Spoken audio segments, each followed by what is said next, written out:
요한복음 17장 1절에서 3절까지 말씀 한 목소리로 읽겠습니다. 예수께서 이 말씀을 하시고 눈을 들어 하늘을 우러러 이르시되 아버지여 때가 이르렀사오니 아들을 영화롭게 하사 아들로 아버지를 영화롭게 하게 하옵소서. 아버지께서 아들에게 주신 모든 사람에게 영생을 주게 하시려고 만민을 다스리는 권세를 아들에게 주셨음이로소이다. 영생은 곧 유일하신 참 하나님과 그가 보내신 자 예수 그리스도를 아는 것이니이다. 아멘. 한 번은 어느 교회 임직 예배에 제가 참석을 했습니다. 여러 교회에서 목사님들이 오셔서 각각 예배의 순서를 맡으셨어요. 설교와 기도를 맡으신 분이 있었고 또 축사와 군면의 말씀을 전달하는 목사님들도 거기에 대기하고 있었습니다. 자, 그런데 그 임직 예배는 점점 더 길어질 수밖에 없었어요. 왜냐하면 이 여러 순서를 맡으신 목사님들이 앞으로 나오셔서는 실제적으로는 다 한 번씩 설교를 하고 들어가셨어요. 설교를 맡으신 분은 물론 열정적으로 말씀을 전하시고 들어가셨습니다. 또 기도를 맡으신 분은 기도 가운데 또 여러 성경 구절을 인용하시면서 그야말로 설교를 방불케 하는 그런 기도를 하셨어요. 여러분 그런 기도 들어보셨죠? 그렇죠? 또 축사를 맡으신 목사님도 성경 말씀을 토대로 해서 여러 가지 성경 말씀을 토대로 해서 임직식에 임하는 직분자들에게 또 그곳에 모인 여러 성도님들에게 설교를 하셨어요. 그리고 군면 순서를 맡으신 목사님도 또다시 설교식으로 성경 말씀을 엮어서 군면의 말씀을 길게 하셨습니다. 자, 마지막에 다른 어느 목사님이 나오셔서 이제 축도를 하시게 됩니다. 축도는 그래도 짤막하잖아요. 그렇죠? 아, 이제 끝났구나. 근데 그 기대가 여지없이 무너졌어요. 이 목사님도 중요한 성경 구절 말씀을 많이 넣으시고 참으로 길고 긴 축복 기도를 하셨어요. 한 자리에서 한 5-6개의 설교 말씀을 듣게 되는 그런 예배였습니다. 그리고 그때 제가 느낀 것은 참 설교는 여러 가지 모습을 취할 수 있구나 라는 것을 저는 새삼 느꼈던 것입니다. 예수님도 여러 가지 방법으로 하나님의 진리를 사람들에게 전하셨어요. 말씀을 가르치기도 하시고 또 예화를 들어서 사용하시기도 하시고 기적을 일으키셔서 사람들의 영적인 시선이 하나님께로 맞춰지도록 하기도 하셨습니다. 때로는 강하게 꾸짖고 경고하기도 하셨고요, 제자들의 발을 씻는 것과 같은 모범을 보이시면서 교훈을 하기도 하셨습니다. 그리고 오늘처럼 제자들이 들을 수 있도록 소리내어 기도를 하심으로 하나님의 진리를 깨닫도록 인도하셨습니다. 여러분, 기도의 대상은 언제나 하나님이시죠. 우리가 부르는 찬송도 그 초점이 하나님께 맞추어져 있어야 합니다. 오늘처럼 교회 예배 중에 장로님께서 또 대표 기도를 하시고 또 성가대가 찬양을 했을 때에는 그 제일 되는 청중은 우리 사람이 아닙니다. 하나님 앞에서 하나님께서 들으시라고 우리가 다 하는 겁니다. 하지만 이런 순서를 통해서 우리가 함께 듣고 아멘 할 때에 장로님의 기도 또 성가대의 찬양 순서에 우리가 온 교회로서 함께 동참을 하는 것입니다. 하나님은 이런 살아있는 예배를 기뻐 받으시는 것입니다. 예수님의 기도도 마찬가지입니다. 하나님과 나누신 대화였지만은 예수님께서는 사람들이 듣도록 하셔서 그들의 마음이 동참하고 하나님께로 함께 향하도록 하셨던 것입니다. 죽은 지 나흘 된 나사로의 무덤 앞에서 죽은 사람을 살리는 그 기적을 행하시기 전에도 주님은 사람들이 듣도록 의도적으로 소리내어 기도를 하셨어요. 그 내용을 먼저 우리가 한번 오늘 읽어보겠습니다. 요한복음 이전에 우리가 얼마 전에 이 구절을 우리가 함께 읽어보았습니다. 요한복음 11장 41절에서 42절까지 말씀 함께 읽겠습니다. 돌을 옮겨 놓으니 예수께서 눈을 들어 우러러 보시고 이르시되 아버지여 내 말을 들으신 것을 감사하나이다. 항상 내 말을 들으시는 줄을 내가 알았나이다. 그러나 이 말씀하옵는 것은 둘러선 무리를 위함이니 곧 아버지께서 나를 보내신 것을 그들로 믿게 하려 함이니이다. 진지하게 하나님과 나누시는 이 대화 가운데 주님은 그러나 또한 사람들이 이것을 내용을 듣도록 하심으로써 자신이 누구인지를 그곳에 서 있는 사람들에게 드러내신 겁니다. 예수님은 하나님과 기도로 대화를 나누시면서 많은 시간을 보내셨어요. 때로는 이런 새벽에 이런 시간을 가지셨습니다. 이 모든 기도들이 다 성경에 적혀 있지 않고요, 다만 짤막짤막한 몇 가지 기도만이 성경에 기록이 되어 있습니다. 그런데 오늘 읽은 이 말씀은 성경에 적혀 있는 예수님의 기도 중에서도 가장 긴 기도입니다. 제자들의 귀에 들려주신 이 기도를 통해서 예수님은 오늘 우리에게 무엇을 교훈하고 계시는지를 함께 생각해 보기를 원합니다. 자, 1번 우리가 함께 한 목소리를 읽겠습니다. 십자가에 관하여 기도하셨다. 제일 먼저 예수님은 자신이 다음날 짊어지실, 바로 그 다음날 짊어지실 십자가에 관계된 내용으로 기도를 올리셨어요. 1절 말씀 함께 읽겠습니다. 다시 한번. 예수께서 이 말씀을 하시고 눈을 들어 하늘을 우러러 이르시되 아버지여 때가 이르렀사오니 아들을 영화롭게 하사 아들로 아버지를 영화롭게 하게 하옵소서. 예수님은 여기서 이제 때가 이르렀다고 하시면서 하나님께 기도를 시작하십니다. 무슨 때를 의미하는 것일까요? 이때로부터 약 한 3년 전 예수님께서는 사역을 시작하시면서 갈릴리에 있는 가나라는 동네에서 열린 혼인잔치에서 첫 기적을 베푸셨는데 물로 포도주를 만드는 기적이었어요. 몇 달 전에 우리가 함께 읽어보았습니다.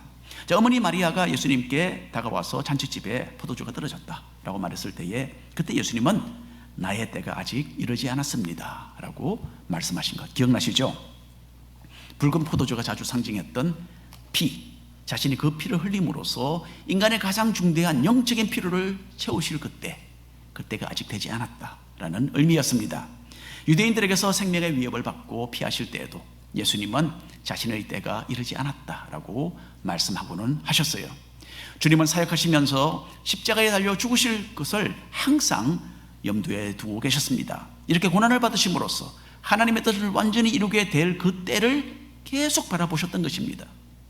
요한복음 17장에 와서 예수님이 기도하신 이 때는 유대인들에게 잡히시기 불과 몇 시간 전이었어요. 이제 곧 무리들에게 붙잡히고 다음 날이 되면 예수님은 자신이 십자가를 지고 죽게 되실 것을 잘 알고 계셨습니다. 그래서 주님은 이제는 그 때가 되었습니다 라고 기도 가운데 말씀하신 것이었어요. 그런데 여기에 참 놀라운 사실이 하나 있습니다. 예수님은 이 십자가의 죽음을 자신의 영광으로 여기셨다라는 점입니다. 여러분, 우리는 영광이라는 이 단어를 스포츠와 연결을 해서 많이 생각을 하는 것 같아요.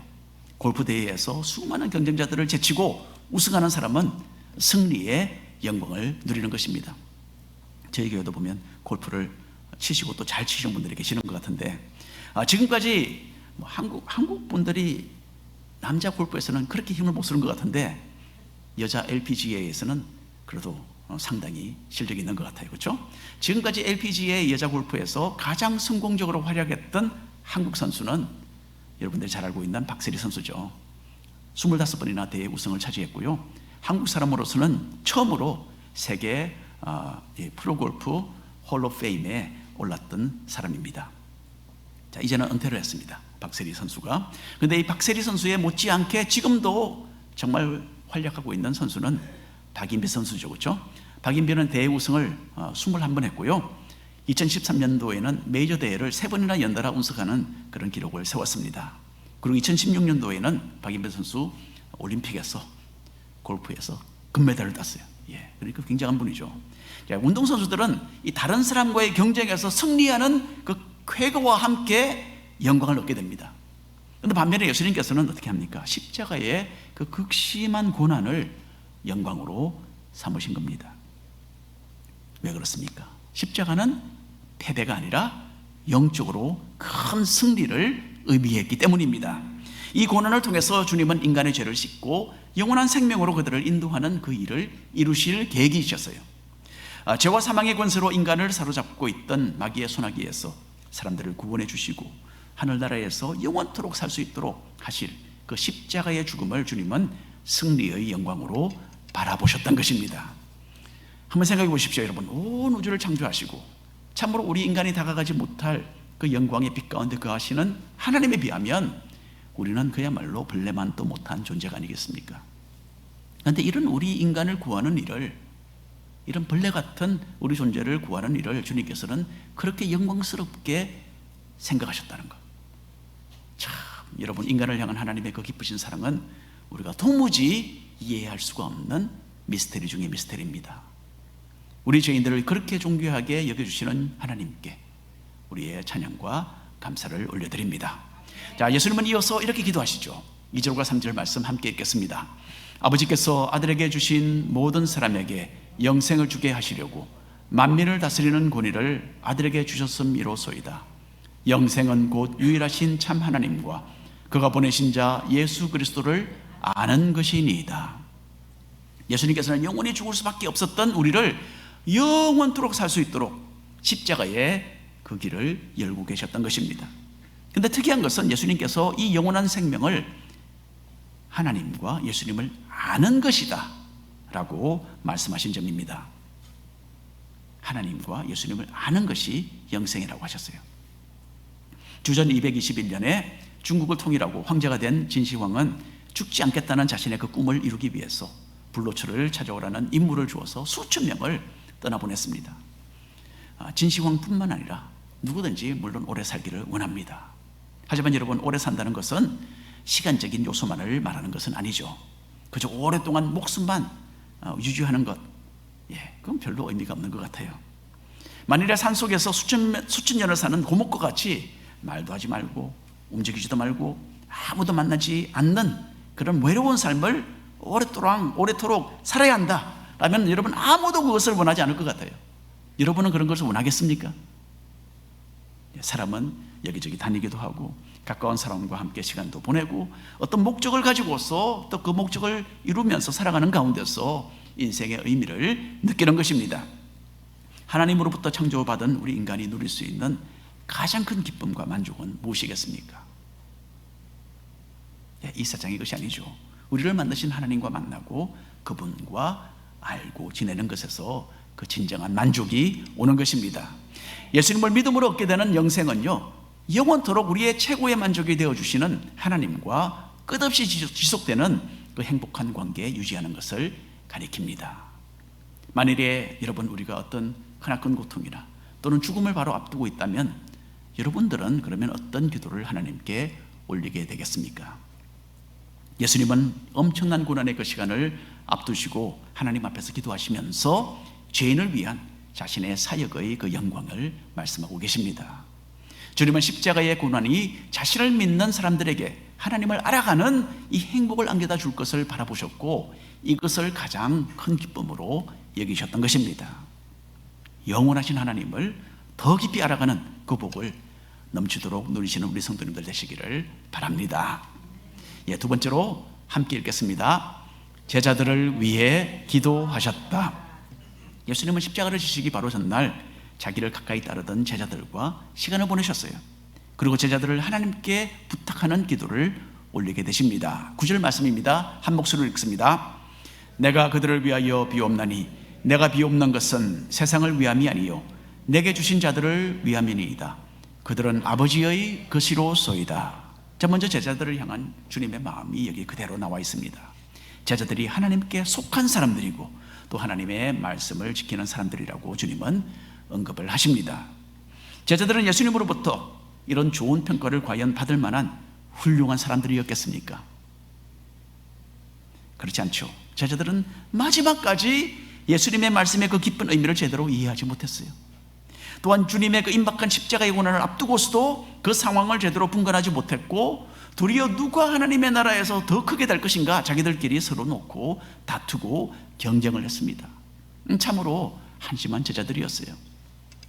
하지만 그 당시에 예수님은 제자들의 그 부족한 모습만을 보고서 그에 대한 평가를 내리신 것이 아니었어요. 다른 것은 다 제쳐놓고 그들이 예수님을 믿고 따랐다는 점을 가장 중요하게 여기신 거예요. 그리고 장차 이들이 성령님의 역사로서 얼마나 헌신되어 주님을 섬길 것인지 이것을 미리 내다보신 것입니다. 우리를 향한 주님의 마음 동일하십니다. 우리가 스스로 자기 자신을 내려다본다면 우리 눈에도 우리는 도무지 칭찬받을 만한 사람들이 못 되죠. 여러분은 어떻습니까? 저는 그렇습니다. 하지만 예수님은 우리 마음밭에 뿌려져서 자라고 있는 그 믿음의 씨앗을 보고 계시는 거예요. 그리고 우리 또한 성령의 은혜로서 영적으로 계속 성장하고 하나님께 귀하게 쓰임받는 사람들로 성숙하게 될 것을 내다보시는 겁니다. 우리를 향한 주님의 이 마음을 이해하며 살아가는 제자들 되시기를 바랍니다. 자, 예수님의 기도 가운데 제자들이 하나님의 보호를 받게 되기를 또한 간절하게 구하셨어요. 11절 말씀입니다. 함께 읽겠습니다. 나는 세상에 더 있지 아니하오나 그들은 세상에 있사옵고 나는 아버지께로 가옵나니 거룩하신 아버지여 내게 주신 아버지의 이름으로 그들을 보존하사 우리와 같이 그들도 하나가 되게 하옵소서. 자, 여러분, 우리는 하나님의 은혜로 보호받는 사람들이에요. 하나님의 보존하심이 없이는 우리는 한순간도, 단 한순간도 생존 후에 있을 수가 없습니다. 어떤 가정의 아빠가 멀리 여행을 떠나게 되었다가 해요. 아빠는 집을 나서기 전에 아내와 자녀들을 다 모아놓고 간절하게 그들을 위해서 기도를 했답니다. 하나님, 내가 없는 동안 우리 가족들 꼭 지켜주시기를 바랍니다. 참 간절한 믿음의 사람이죠, 그렇죠? 자, 기도가 끝난 뒤에 아내가 남편에게 이렇게 물었다고 합니다. 당신이 집에 있을 때에는 우리 가족을 누가 지켜주었다고 생각해요? 우리는 우리 자신의 일들을 잘 관리하고 있다라는 착각을 자주 하고 사는 것 같습니다. 이 남편도 은연중에 오로지 자기가 가족을 지키는 일을 하고 있다고 생각을 했어요. 하지만 우리의 노력보다도 하나님의 은혜와 보호가 함께했기 때문에 우리는 지금까지 지탱되고 있는 것입니다. 늘 우리와 함께 계셔서 보호하시는 하나님의 역사가 있음을 알고 그분께 감사드리시기를 바랍니다.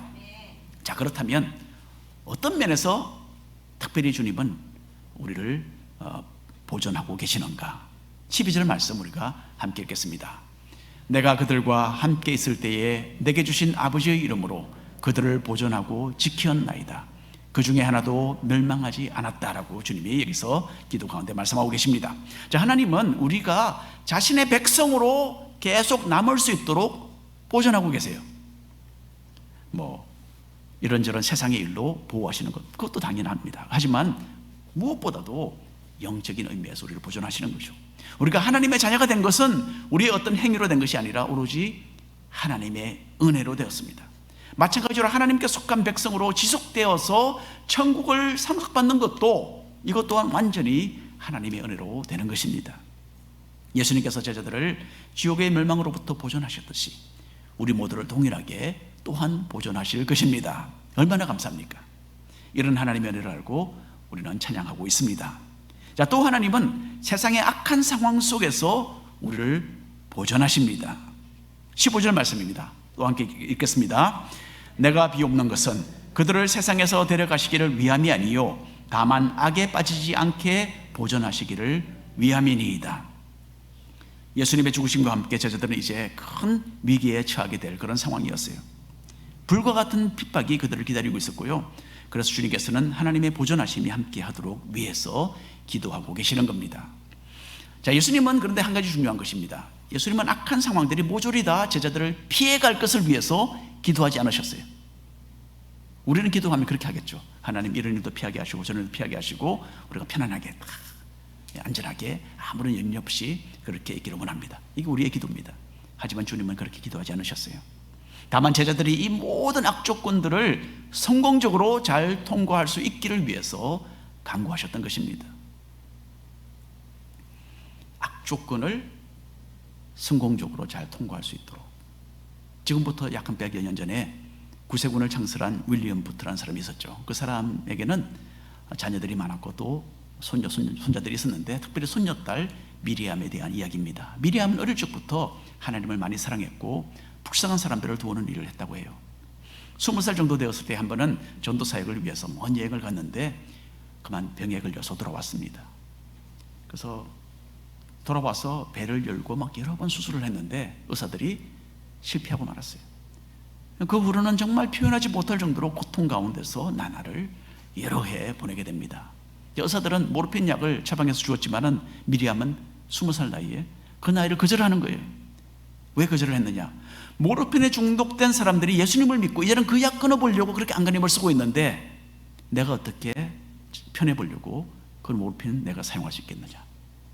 그런 참 귀한 마음을 가졌던 참 젊은 처녀였습니다. 미리암 부터는 하나님의 기적을 또 믿는 여인이었어요. 그래서 열심히 기도하면서 하나님의 개입하심을 위해서 간절히 매달렸습니다. 그런데 참 안타깝게도 건강은 회복되지 않았고 고통은 점점 더 심해졌기 때문에 미리암은 참 기다리는 것, 또 인내하는 것, 여기에 한계에 도달하게 됩니다. 그런데 그 가운데서도 자신이 감사할 수 있는 이유들을 감사할 수 있는 이유들을 많이 발견했고, 그리고 인간의 이해를 초월하시는 하나님의 더 크신 뜻에 자기 자신을 맡길 수 있었다고 합니다. 미리암의 친구 중 하나가 찾아와서, 참 너처럼 헌신적이고 너처럼 열정적이고 너처럼 유능한 처녀가, 너처럼 유능한 사람이 이 육신의 질병으로 하나님의 일을 하지 못하게 된 것, 이건 너무나 안타까운 일이다. 그렇게 말했을 때 미리암은 이렇게 이야기했다고 합니다. 하나님의 일을 하는 것이 위대하지만은 하나님의 뜻을 이루는 일은 그보다 더 위대한 것이다. 미리암은 물론 하나님의 뜻이 무엇인지 자신의 한가운데 잘 이해하지 못했습니다. 그리고 그런 가운데서 세상을 떠났어요. 미리암은 30살 젊은 나이에 세상을 떠났지만 끝까지 하나님을 신뢰하며 주님의 뜻에 순종하는 그런 신앙의 자세를 가졌고, 그 자세는 많은 주변 사람들에게 크나큰 도전을 안겨주었다고 합니다.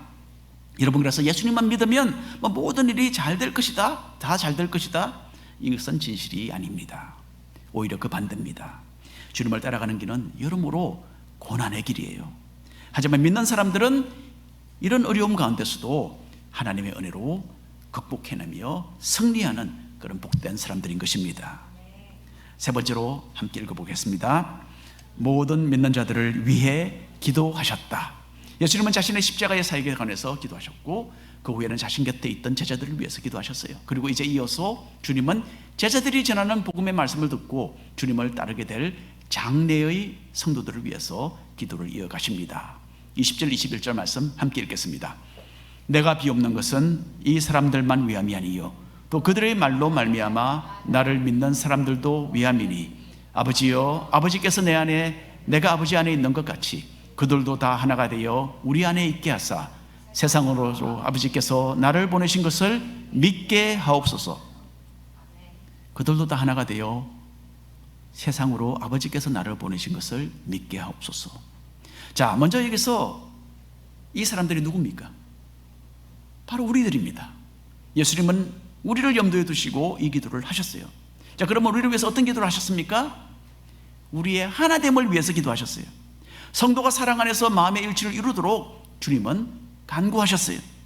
처음부터 예수님의 제자들은요, 잘 단합되어서 주님의 뜻을 이루어드리는 그런 사람들이 아니었습니다.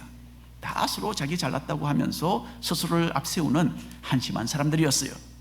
하지만 성령께서 각자의 마음속에 일하기 시작하시니까 마치 몸의 여러 지체가 서로 협력하듯이 일치되는 마음을 가지게 되었던 것입니다. 그렇게 해서 전해지는 복음의 말씀은 무사람들을 구원하는 능력을 발휘했습니다. 우리 교회에도 이런 하나됨이 더더욱 필요합니다. 교회의 목적은요, 교회의 머리 대신 주님을 높이는 일이고, 예수님이 명하시는 이 복음의 사역을 제대로 감당해 나가는 것입니다. 이 큰 사명을 이루기 위해서 우리는 하나가 되어야 합니다. 우리 KM과 EM이 하나가 되어야 되고, 우리 자녀들과 우리가 또한 하나가 되어야 되고, 우리끼리 서로가 또한 하나가 되어야 합니다. 미국의 어느 시골에서요, 제일 힘이 센 말이 어느 말인가 뽑는 대회가 있었다고 합니다. 그 대회에서 1위를 차지한 말은 자그마치 마치 4,500파운드 무게를 끌고 앞으로 걸어갔다고 해요. 4,500파운드면 엄청나죠, 그렇죠? 자, 2위를 차지한 말은 4,400파운드, 100파운드 아래로 끌고 갈 수 있었다고 해요. 자, 그러면 이 두 마리 말을 함께 묶으면 몇 파운드를 끌고 갈 수 있을까라는 그 질문을 이 경기 진행자가 사람들에게 제시했다고 합니다. 수학적으로 하면 4,500파운드, 4,400파운드니까 합하면 거의 한 9,000파운드 되겠네. 그런 계산이 서죠. 나중에 이 두 마리 말을 함께 묶어서 함께 짐을 끌도록 했을 때에 9,000파운드가 아니라 12,000파운드를 끌었다고 해요. 이것이 바로 하나됨의 위력입니다. 우리는 모두 제각기 다른 성격과 다른 생활의 배경을 가지고 있는 사람들입니다. 하지만 각자의 다른 생각과 주장을 내세우는 것이 아니라 서로 이해하고 사랑으로 서로 용납하고 하나가 되는 그런 교회로 우리는 나아가야 합니다. 우리에게 주어진 하나님의 이 복음의 사역의 임무는 너무나 중요합니다. 세상 사람들에게 빛이 되어야 할 우리가 만일에 여러 방향으로 나눠진다면 그 역할 제대로 하지 못하게 되는 것이죠. 너희가 서로 사랑하면 세상이 너희가 내 제자인 줄 알 것이다 라고 주님이 말씀하셨어요. 성도가 하나 되어서 서로 사랑하는 것처럼 효과적이고 능력 있는 복음 전파는 없는 것입니다. 여러분 집에도 아마 그렇겠죠. 일주일에 한 번 하와이 주간 신문이 배달이 되지 않습니까? 무료로. 예, 저희 교회도 그게 와요.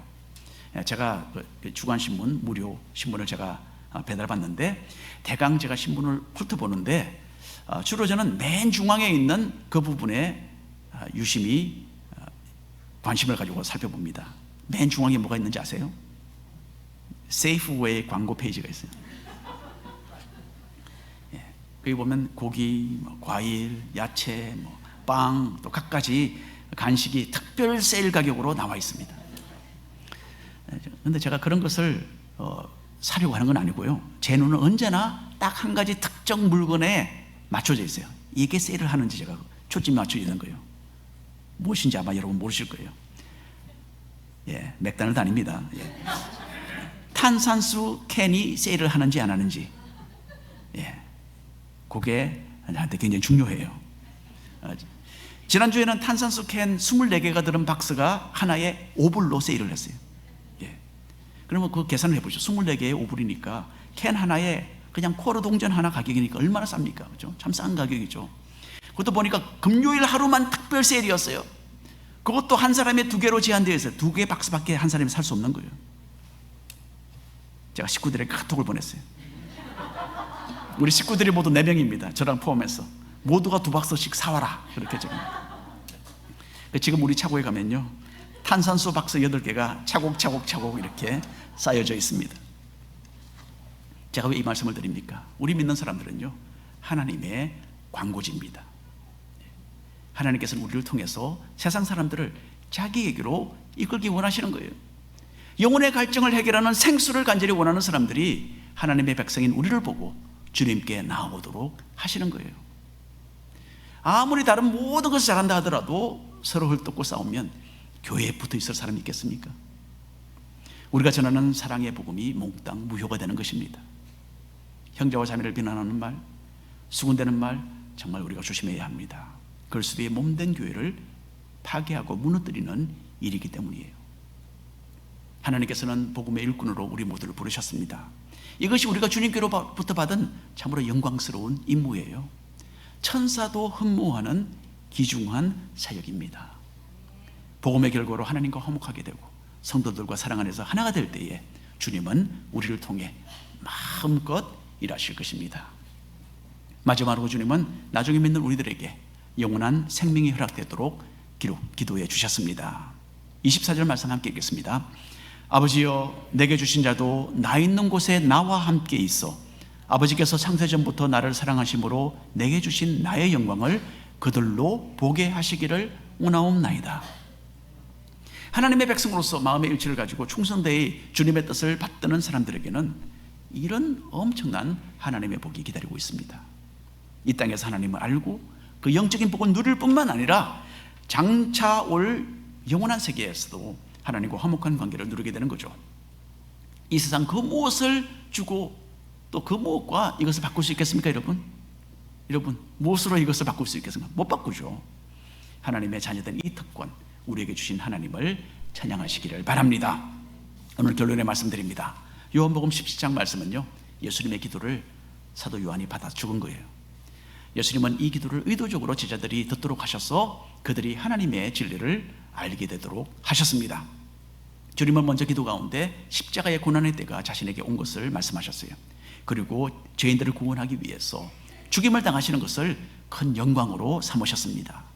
그 후에 예수님은 곁에 있는 제자들을 위해서 간구하셨어요. 그들이 하나님의 은혜로 보존되기를 기도하셨습니다. 믿는 사람들에게도 여러분, 삶의 위기는 분명히 찾아옵니다. 하지만 하나님의 은혜로 우리는 분명히 승리할 줄로 믿습니다.